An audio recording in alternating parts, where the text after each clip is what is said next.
প্রিয় দর্শক, স্বাগত জানাচ্ছি যে অনুষ্ঠানটিতে। এই অনুষ্ঠানটির মূল প্রতিপাদ্যটি আগে বলি, তারপর অনুষ্ঠানের কথা আমরা সবার সঙ্গে সব কিছুতে বিস্তৃত করব। কথাটি হচ্ছে দক্ষ জনশক্তি দেশ গঠনের মূলনীতি। মানে যে কথাগুলো নিয়ে আমাদের আজকের অনুষ্ঠান, প্রধানতম লক্ষ্য হচ্ছে একটি দক্ষ জনশক্তি সেটি তৈরি করা, যেটি এ দেশকে গড়ে তুলবে, তার মূলনীতিকে গড়ে তুলবে, এবং মূলনীতিটি হচ্ছে দেশ গড়া। প্রিয় দর্শক, যে অনুষ্ঠানটির প্রতিপাদ্য নিয়ে এই কথাটি হলো, সেই অনুষ্ঠানটি হচ্ছে গণপ্রকৌশল দিবস 2025, আর সেই সঙ্গে institution of diploma engineers Bangladesh এর প্রতিষ্ঠা বার্ষিকী। সেই বার্ষিকী নিয়ে আমাদের আজকে কথা হবে, আলোচনা হবে। আমরা জানতে চেষ্টা করব গণপ্রকৌশল দিবসটি কেন গণপ্রকৌশলে পরিণত হয়েছে, আর আমাদের institution of diploma engineers Bangladesh প্রতিষ্ঠা বার্ষিকীতে তারা আমাদের কাছে কি কি কথা নিয়ে এসেছেন। প্রিয় দর্শক, এই আলোচনাটিতে আমাদের সঙ্গে যারা যোগ দিয়েছেন, সম্মানিত আহ্বায়ক আইডিইবির অন্তর্বর্তীকালীন কেন্দ্রীয় কমিটির প্রকৌশলী কবির হোসেন, এবং আমাদের সঙ্গে যোগ দিয়েছেন আইডিইবির অন্তর্বর্তীকালীন কেন্দ্রীয় কমিটির সম্মানিত সদস্য সচিব প্রকৌশলী কাজী সাখাওয়াত হোসেন। আমরা প্রথমেই সম্মানিত আহ্বায়ক প্রকৌশলী কবির হোসেন, তার কাছে একটু যেতে চাই।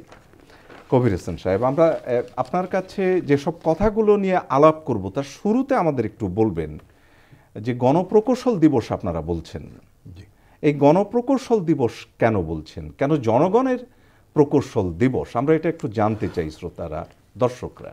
আমরা যারা ডিপ্লোমা ইঞ্জিনিয়ার, আমরা মিড লেভেল ইঞ্জিনিয়ার, আমরা নিজেদেরকে মিড লেভেল ইঞ্জিনিয়ার বলে গর্ব অনুভব করি, এবং আমরা মনে করি যে আমরা রাজধানী থেকে একদম গ্রাম পর্যন্ত সর্বস্তরে যেখানেই অবকাঠামো আছে সেখানেই আমরা আসি। সুতরাং আমরা জনগণের জন্য, জনগণের দ্বারা, জনগণের দ্বার প্রান্তে আমরা কাজ করি। সুতরাং আমরা গণপ্রকৌশল, এছাড়া অন্য কেউ গণপ্রকৌশল হিসেবে দাবি করতে পারে না, এবং তার কেউ গণপ্রকৌশল নয়। সুতরাং আমরা নিজেদেরকে মনে করি যে আমরা একটা মানে একেবারে তৃণমূল থেকে শুরু করে মধ্য পর্যায় পর্যন্ত জনগণের সঙ্গে যে সম্পৃক্ততা, সেটি আপনাদের বলে আপনারা দাবি করছেন। এক্স্যাক্টলি, এই জন্য এটি গণপ্রকৌশল দিবস হিসেবে আপনারা পালন করছেন। এর প্রেক্ষাপটটা কি? মানে কবে থেকে আপনারা এটি পালন করতে শুরু করেছেন? কার্যক্রমটা কবে থেকে? রাইট, আমরা অ্যাকচুয়ালি আমাদের জন্ম হয়েছে 1970 সালের 8ই নভেম্বর, আজকের দিনে। আচ্ছা, তো এই দিন আজকে আমরা 55 বছরে পদার্পণ করলাম, 54 বছর পার হয়েছে। তো সেই দিন থেকে আজ পর্যন্ত আমরা প্রতি বছরই আমাদের এই প্রতিষ্ঠা বার্ষিকী পালন করি এবং গণপ্রকৌশল দিবস আমরা পালন করে থাকি। আরেকটি বিষয় আমরা দেখছি যে আইডিইবি এর প্রতিষ্ঠা বার্ষিকীও আপনারা পালন করছেন। জি জি, প্রকৌশলী কাজী সাখাওয়াত হোসেন, এর প্রেক্ষাপটটা আমাদেরকে একটু শুরুতেই জানিয়ে দেবেন। আমরা 1970 সালে 8ই নভেম্বর, মানে আজকের দিনটিতে ডিপ্লোমা প্রকৌশলীতে ঐক্যবদ্ধ করে আমাদের ইনস্টিটিউশন অফ ডিপ্লোমা ইঞ্জিনিয়ার প্রতিষ্ঠা লাভ করে, এবং আমরা প্রতিষ্ঠা পূর্ব নেতৃত্ব এটা প্রতিষ্ঠিত করতে সক্ষম হয়। তারপর থেকেই আমরা আইডিবির প্রতিষ্ঠাবার্ষিকী প্রতি বছরই আজকের ন্যায় পালন করে আসছি। এই প্রতিষ্ঠাবার্ষিকী উপলক্ষে আমরা বিভিন্ন কর্মসূচি গ্রহণ করে থাকি। তন্মধ্যে আমাদের র্যালি থাকে, আমাদের সেমিনার থাকে, আমাদের মধ্যে যে ভ্রাতৃত্ববোধ তৈরি হয়, আমাদের মিলন মেলা থাকে। আমরা এর মধ্য দিয়ে আমাদের ভ্রাতৃত্ব বন্ধনকে সুদৃঢ় করি। তারই প্রেক্ষাপটে আজকের এই দিনটিতে আমরা আমাদের কর্মসূচি সুন্দরভাবে পালন করার লক্ষ্যে আমরা আমাদের এই বিভিন্ন কর্মসূচিগুলো আমরা ঘোষণা করেছি এবং এটা পালন করব। প্রকৌশলী সাখাওয়াত হোসেন সাহেব, যদি একটু বলেন যে আপনাদের এই ডিপ্লোমা ইঞ্জিনিয়ার্স যারা, আপনারা সংখ্যায় কত এ পর্যন্ত? হ্যাঁ, আমরা ডিপ্লোমা প্রকৌশলীরা সারা দেশে কর্মরত বিভিন্ন পর্যায়ে। আমাদের 8 লক্ষ ডিপ্লোমা প্রকৌশল রয়েছে, এবং ছাত্র অবস্থায় রয়েছে আমাদের 4 লক্ষাধিক ডিপ্লোমা প্রকৌশলী, মানে 8 লক্ষ প্রকৌশলী কর্মরত, তারা ডিপ্লোমা ইঞ্জিনিয়ারিং পাশ করেছে। পাশ করেছে। অনেক বড় একটা জি। মানে সমাজ বলা যায় আপনাদের, একটা বিশাল শক্তি। আপনি বলতে পারেন এটা বাংলাদেশের বৃহত্তম পেশাজীবী সংগঠন, সর্ববৃহৎ পেশাজীবী সংগঠন, সর্ববৃহৎ পেশাজীবী সংগঠন। এর চেয়ে বড় পেশাজীবী সংগঠন আর নাই। এবং তৃণমূল পর্যায় থেকে মধ্য অবস্থান পর্যন্ত আপনারাই কাজ করে যাচ্ছেন। একদিকে তৃণমূল, যেমন ধরেন আমাদের একটা কাঁচা আইল আছে, এটা একটা আইল, হাঁটে মানুষ, এটা কোনো প্রশস্ত নয়, জমির আইল, জমির আইল, রাইট। এই আইলটাকে যদি আমরা একটা রাস্তায় রূপান্তর করি, তাহলে সেখানে আমার উপজেলা পর্যায়ে পিআইইউ প্রজেক্ট প্রকল্প বাস্তবায়ন কর্মকর্তা এটা বাস্তবায়ন করে, হয় টিআরের চাউল দিয়ে অথবা গম দিয়ে অথবা টাকা দিয়ে। তারপরে ধরেন এটা পাকা করার লাগবে, সেই পাকাটা করবে স্থানীয় সরকার মন্ত্রণালয়ের যে প্রকৌশলীরা আছে সেখানে কর্মরত, তারা সেটাকে আবার পর্যবেক্ষণ করে এবং পাকা করবে। এই যে গ্রামীণ অবকাঠামো, কাঁচা আইল থেকে শুরু করে একটা রাস্তা, তারপরে একটা পাকাকরণ, এগুলো কিন্তু আমাদের ডিপ্লোমা ইঞ্জিনিয়াররা করে বিধায় তৃণমূলে আমাদের তো প্রভাব, এবং আমরা আমাদের অবকাঠামোতে আমরা অবদান রাখি। ধরেন পল্লী বিদ্যুৎ, গ্রামে বিদ্যুতায়নের যোগ, এই বিদ্যুতায়ন করতে গিয়ে যেই ছেলেটি খুঁটির কাছে গিয়ে লাইন সঞ্চালন, বিদ্যুৎ লাইন নির্মাণ এবং সঞ্চালনের ব্যবস্থা করে, সেই ছেলেটি গ্রামীণ অবকাঠামোতে বিদ্যুতায়ন এবং গ্রামীণ এই যে উন্নয়ন এবং উৎপাদনে বিশেষ ভূমিকা রাখে। সেই ডিপ্লোমা প্রকৌশলী আবার নগরায়নে এসে বিভিন্ন অট্টালিকার সুপারভিশন থেকে শুরু করে তাদের প্ল্যান, তাদের এই যে পর্যবেক্ষণ করে, সেটা আবার নগরায়নও অবদান রাখতে সক্ষম হয়। এখানে আমরা আরেকটু তাহলে জেনে নিই আপনার প্রকৌশল বিষয়টার সাথে আমরা একটু পরিচিত হই। তাহলে মানে কত ধরনের কাজ তাহলে আপনারা করছেন? হ্যাঁ, এটা আমি তৃণমূলের কথা তো বললাম, যে একদিকে অবকাঠামো আছে, বিদ্যুতের কথা বললেন, আর কতগুলো সেক্টরে আপনারা কাজ করছেন? বিদ্যুৎ আমাদের সেচ যন্ত্র বলেন, সেচটা আমাদের মধ্যে রয়েছে। আজকে শহরাঞ্চল যদি বলেন যে আমরা PWD, Wasa, ডেসা, roads and highway থেকে শুরু করে রেলওয়ে থেকে শুরু করে প্রত্যেকটা ডিপার্টমেন্টেই আমাদের পদাচারণ আছে এবং আমাদের অবদান রয়েছে জাতি গঠনে, সরকারের মধ্যে আর কি। সুতরাং আমরা প্রত্যেকটা ক্ষেত্রেই ডিপ্লোমা প্রকৌশলীরা মধ্যমানের প্রকৌশলী হবে, একদিকে নিচে গ্রামীণ অবকাঠামো, আর অপরদিকে শহর আমাদের যে নগরায়ন, সেটাতে আমরা বিশেষ ভূমিকা পালন করে দেশ ও জাতির কল্যাণে কাজ করে আসছি। আহ্বায়ক মহোদয়ের কাছে একটু যেতে চাই, প্রকৌশলী কবির হোসেন।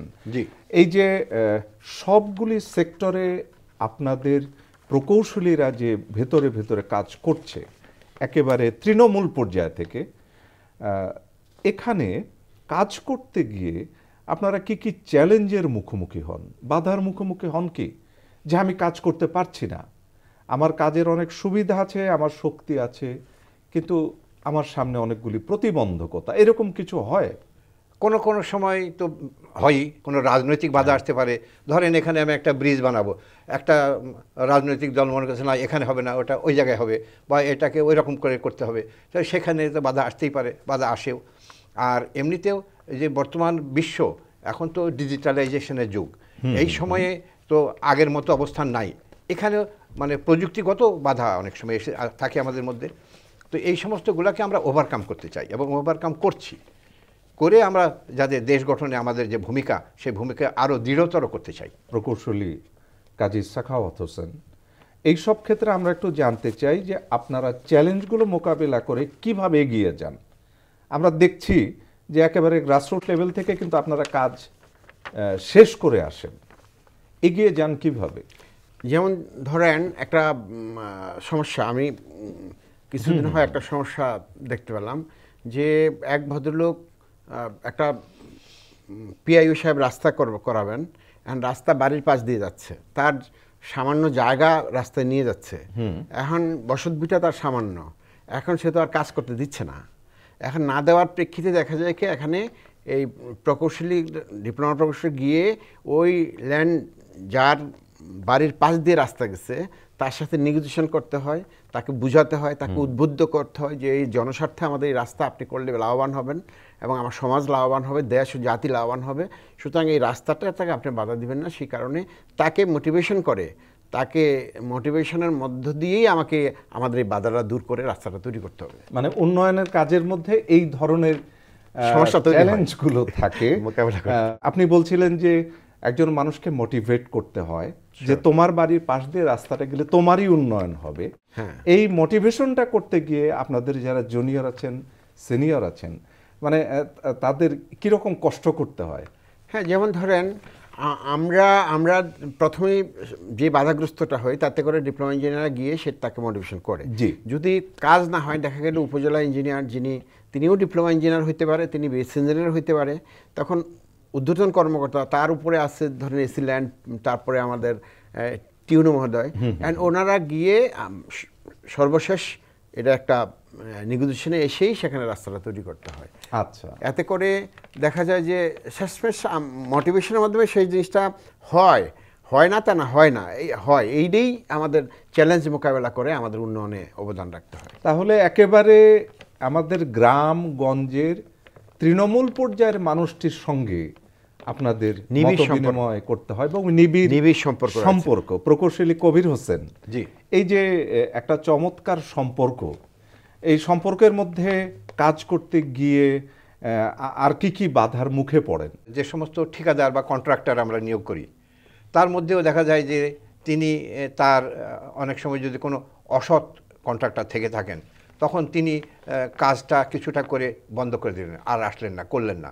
এর মাঝখানে হয়তো তিনি কিছু টাকা পয়সা উঠিয়ে নিয়েছেন, এখন তিনি মনে করছেন যে এখন আপাতত আমার কাজ না করলেও চলবে, বা তার পয়সার যোগান হচ্ছে না, তিনি এটাকে বাধাগ্রস্ত করছেন, তখন অটোমেটিক্যালি আমরা এখানে বাধাগ্রস্ত। কিন্তু আমরা তো যেটি শুনি ঠিকাদারদের কাছ থেকে, আমরা যেটি শুনি, জিজ্ঞাসা করলে বলছে যে কাজটা ফেলে রেখেছেন কেন, অর্ধেক হয়তো হয়েছে, 25 ভাগ হয়েছে, ফেলে তিনি চলে গেছেন।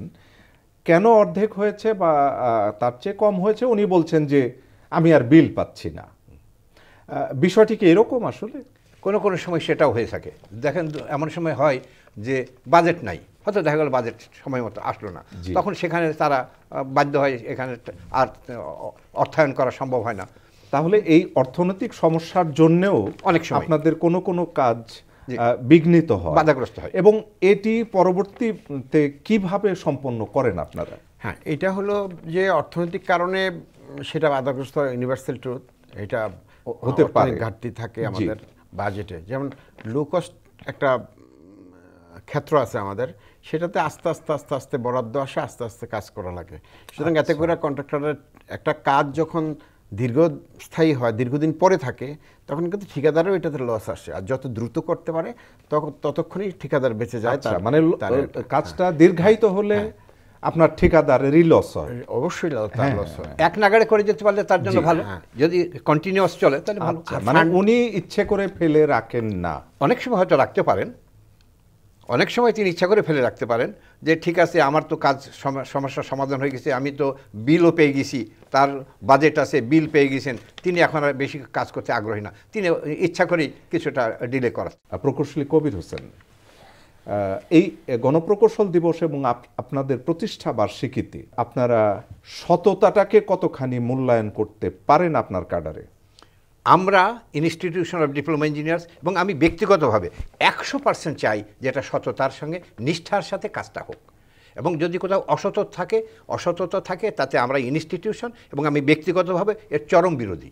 প্রকৌশলী কাজী সাখাওয়াত হোসেন, আমরা পত্রপত্রিকায়, আমাদের নিউজে, অন্যান্য সব জায়গাতে অনেক সময় খেয়াল করি যে অবকাঠামোগত উন্নয়নে আমাদের যে মানটি রক্ষা করা দরকার ছিল সেই মানটি রক্ষিত হয়নি। আপনারা এই চ্যালেঞ্জটি, এই দোষটি কাকে দেবেন? আপনার প্রকৌশলীকে, নাকি আপনার যিনি তৈরি করছেন ঠিকাদার, নাকি তারও অন্য কোনো মানুষকে? সততাই সর্বোৎকৃষ্ট পন্থা, আমরা শিখে আসছি, কিন্তু সততার যদি অবক্ষয় হয় তাহলে দেশের সর্বক্ষেত্রেই অনৈতিক কাজগুলো ঘটে।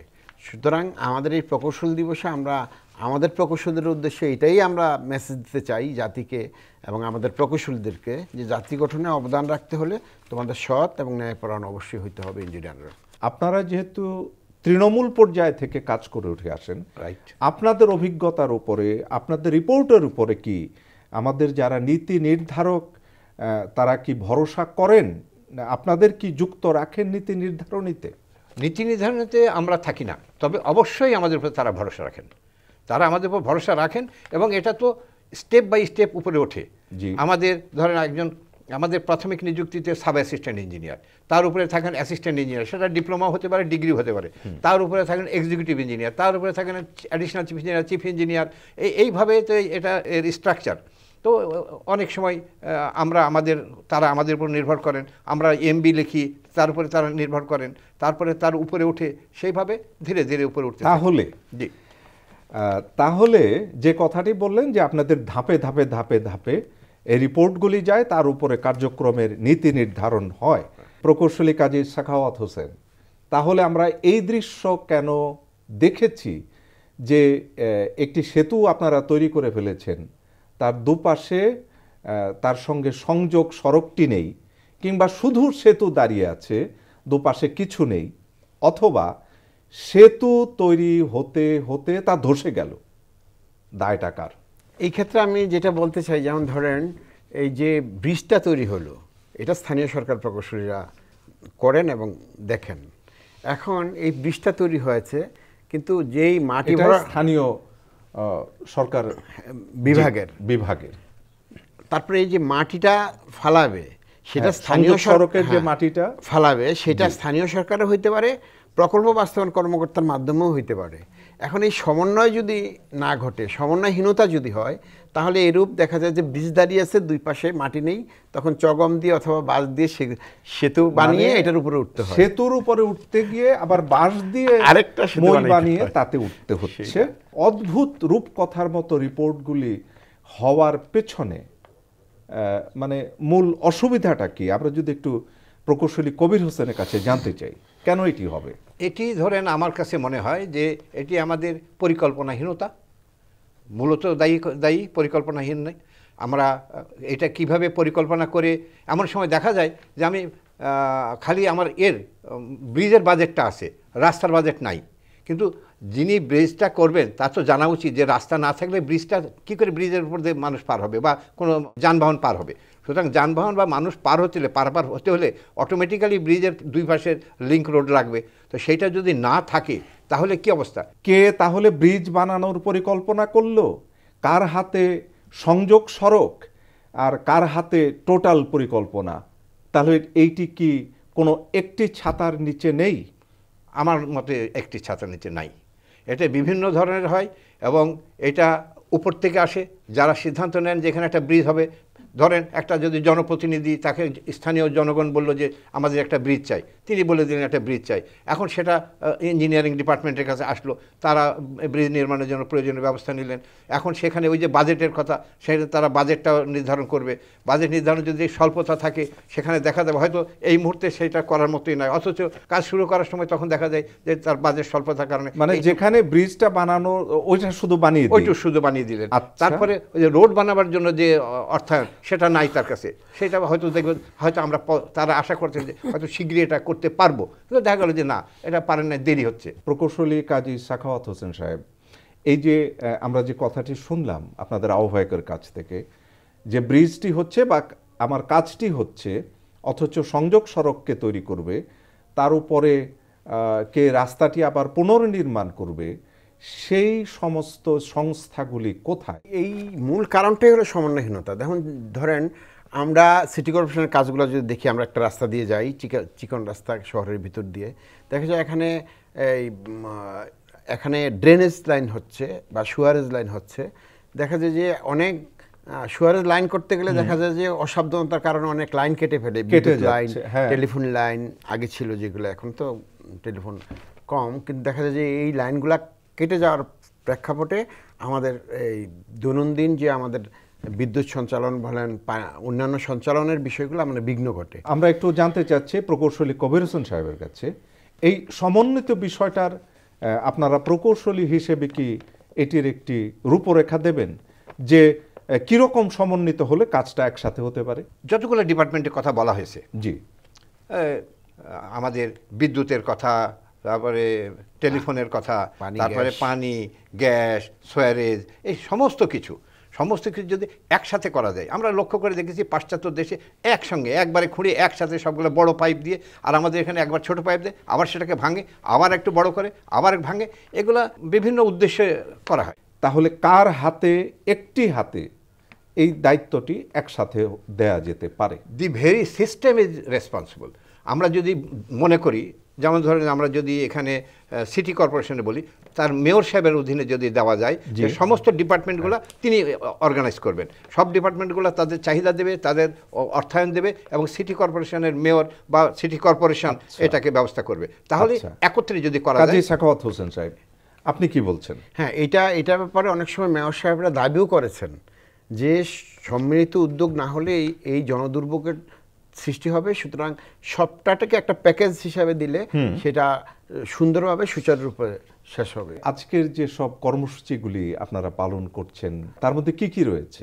এই দিবস উপলক্ষে আমাদের কর্মসূচির মধ্যে রয়েছে আমাদের রেলির মাধ্যমে আমরা জনসচেতনতা বৃদ্ধি করা এবং উদ্বুদ্ধ করাই আমাদের মূল লক্ষ্য। মানে এখানে কি উদ্বুদ্ধ করেন আপনারা?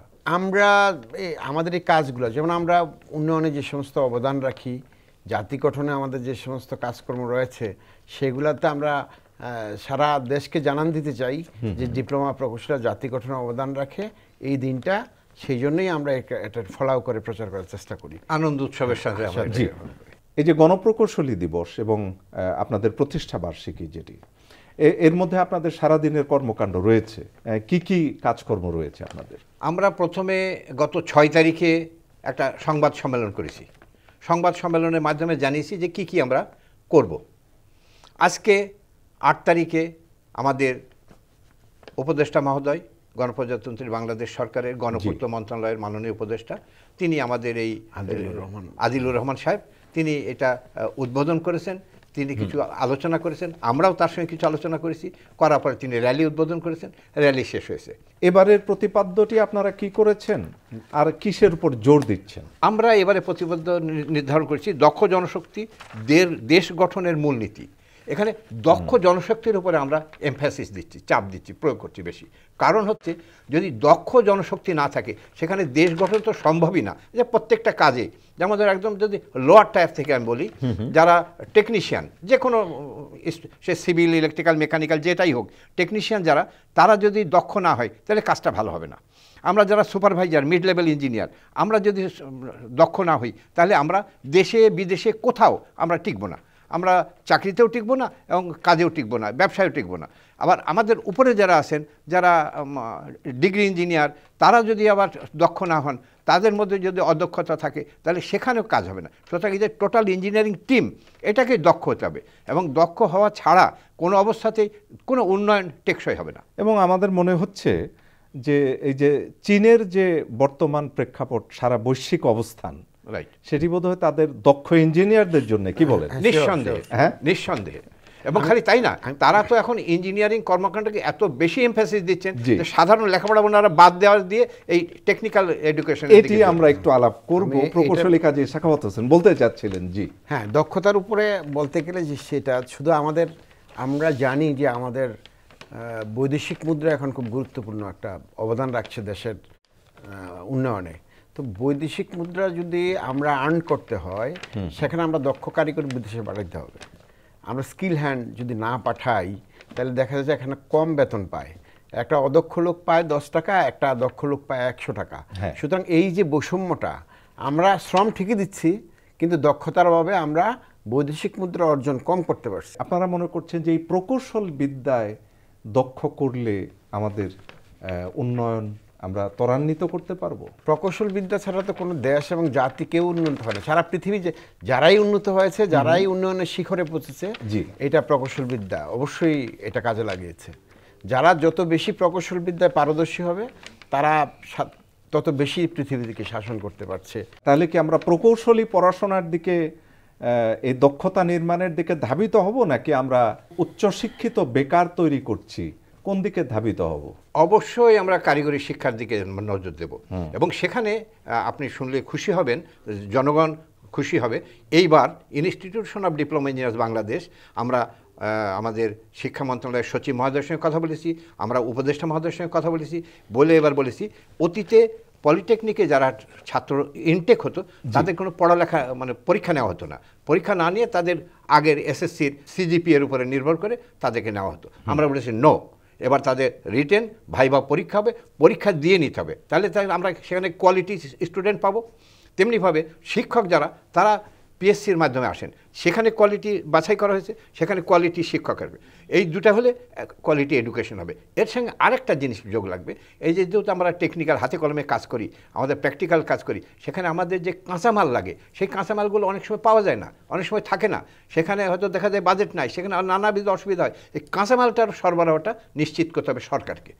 তো এইগুলো যদি একত্রিত হয় তাহলেই সম্ভব যে দক্ষ শিক্ষা ব্যবস্থা, দক্ষ শিক্ষা ব্যবস্থা, কারিগরি শিক্ষা ব্যবস্থা। হ্যাঁ, কারিগরি শিক্ষা ব্যবস্থা। এবং আপনি যেটি বললেন যে পরীক্ষার মাধ্যমে এদেরকে এখন পলিটেকনিকে আসতে হবে, এই বছর আমরা শুরু করেছি। বা তাহলে এই বিষয়টি কি আপনারা প্রচার করছেন আপনাদের প্রতিষ্ঠা বার্ষিকীতে?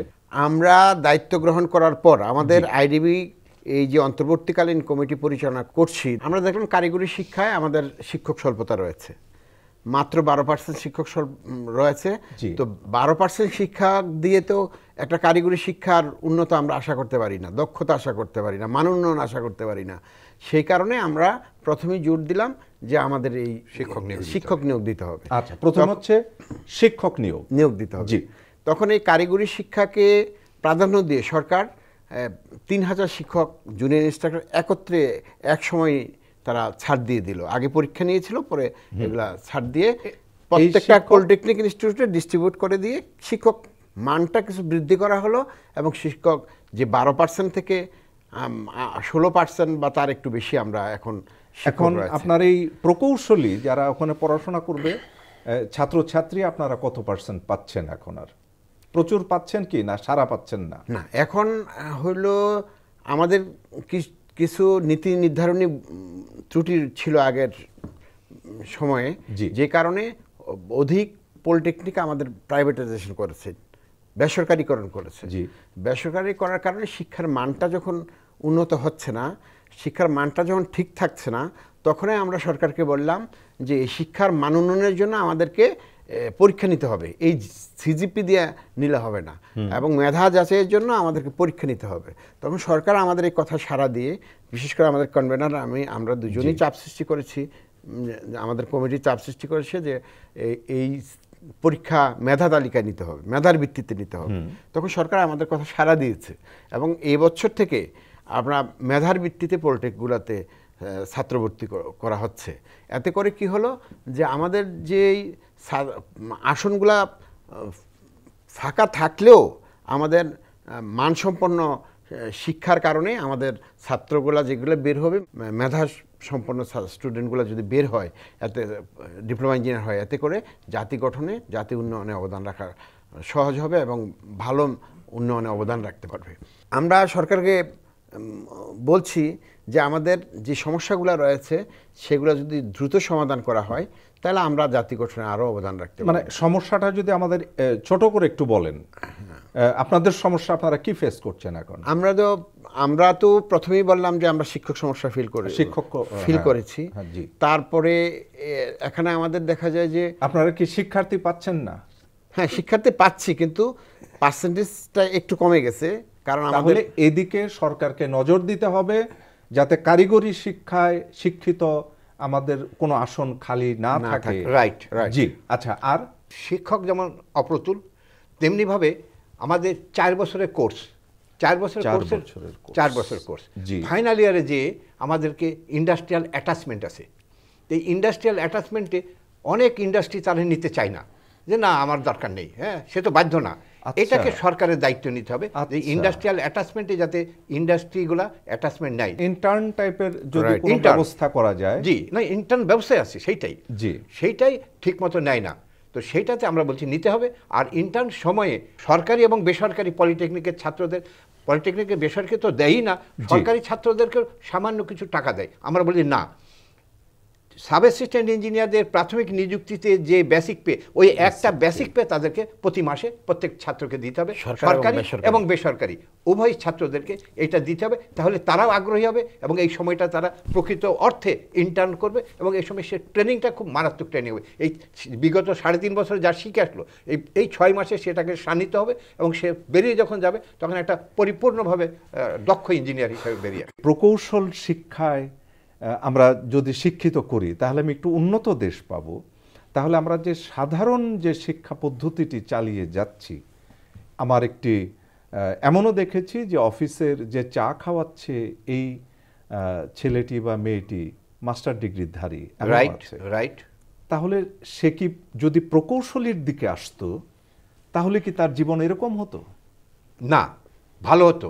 তবে এখানে আবার আরেকটি কথা আছে, প্রকৌশলের মধ্যে যারা ডিপ্লোমা ইঞ্জিনিয়ার তাদেরও এমন অবস্থা হয়েছে, আমাদের দেশে একটা ট্রেন্ড আছে যে যেখানে একটু লাভবান হয়, আজকে যদি কম্পিউটারের উপরে দেশ এগিয়ে যাচ্ছে তখন সবাই কম্পিউটারের দিকে ছোটে। তারপর আবার দেখা যায় বিবিএ পড়বে, বিজনেস অ্যাডমিনিস্ট্রেশন, সে বিজনেসের সবাই একসঙ্গে। এই যে ব্যবস্থা, সরকারি পলিটেকনিক ছিল 19টা, এখন সেটা এমনভাবে বেসরকারি ফ্লারিশ করেছে যে দেখা গেছে সেখান থেকেও খুব ভালো মানের লোকজন আসছে না বেসরকারি থেকে, সরকারি থেকে একটু কম, বেসরকারি থেকে একেবারেই কম। কারণটা একটু যদি বলে দেন। এর পিছনে কারণ হচ্ছে কেন আমরা পাচ্ছি না এই কারণে যে অনেক বেশি ছাত্র ইনটেক হচ্ছে, এই অনেক বেশি ছাত্র যেটা প্রয়োজন না দেশের জন্য সেইখানে ইনটেক হচ্ছে। তেমনিভাবে কিন্তু ডিগ্রি ইঞ্জিনিয়ারদের কিন্তু প্রশিক্ষণটা সেই মানের হচ্ছে না। সরকারি বেসরকারি অনেক প্রতিষ্ঠান তৈরি হয়েছে, বিশেষত বেসরকারি, সেখানে ছাত্রছাত্রী ভর্তি হচ্ছে ঠিকই, কিন্তু উপযুক্ত ট্রেনিংটি মান নির্ধারণ হচ্ছে না। প্রকৌশলী কাজী সাখাওয়াত হোসেন কিছু বলতে চাচ্ছিলেন। দেখেন, প্রাইভেট পলিটেকনিকগুলো যখন হয় এখানে ল্যাব অফলতা, এখন একটা আমাদের তো 60% হলো আমাদের হাতে কলমে শিক্ষা, 40% হলো আমাদের পুঁথিগত শিক্ষা।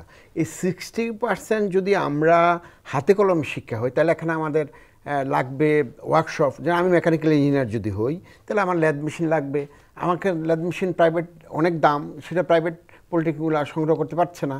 কম্পিউটার শিক্ষা যদি শিক্ষিত হতে চাই তাহলে ল্যাবে অসংখ্য কম্পিউটার থাকবে, আমার 20 জন ছাত্র হলে 20টা লাগবে, অথচ দেখা যায় যা দরকার ল্যাবে সেটা নাই, সেটি পাচ্ছে না। জি, আপনাদের কাছ থেকে একটা বিষয়ে খুবই পরিষ্কার তথ্য পেয়েছি, যেটি হচ্ছে দক্ষ জনশক্তি। আপনাদের প্রকৌশলী তৈরি না হবার কোনো ব্যবস্থাই থাকা যাবে না, কারণ যে প্রকৌশলী দক্ষ হবে না সে যদি একটি ইমারত তৈরি করে সেই ইমারত আমারই মাথার উপরে ভেঙে পড়বে। রাইট।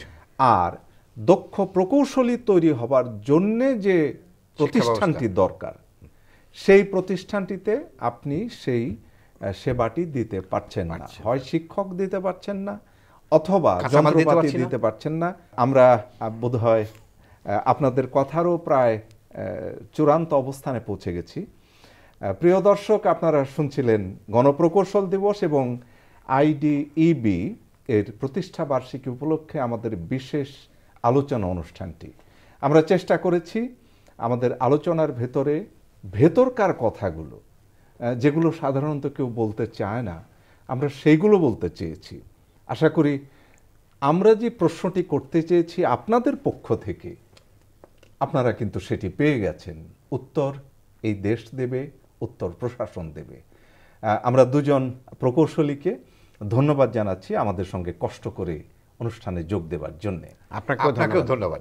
প্রিয় দর্শক, গণপ্রকৌশল দিবসের এবং আইডিইবি এর এই প্রতিষ্ঠা বার্ষিকীর এই দিবসটিতে আমরা বিশ্বাস করি প্রতিদিনের খবরের কাগজে, প্রতিদিনের মিডিয়া পাড়ায় আমরা যেন এই খবরটি না শুনি যে এই প্রকৌশল ত্রুটির জন্যে আমার এই ভবনটি ক্ষতিগ্রস্ত হয়েছে, বাতাস বিষাক্ত হচ্ছে, পরিবেশ দূষিত হচ্ছে, আপনার আমার চলবার রাস্তায় বিশাল ম্যানহোল পড়ে আছে, সেটি সঠিকভাবে মেরামত করবার যে মানুষটি এগিয়ে আসা দরকার, যে সংস্থাটি এগিয়ে আসা দরকার, তিনি আসছেন না।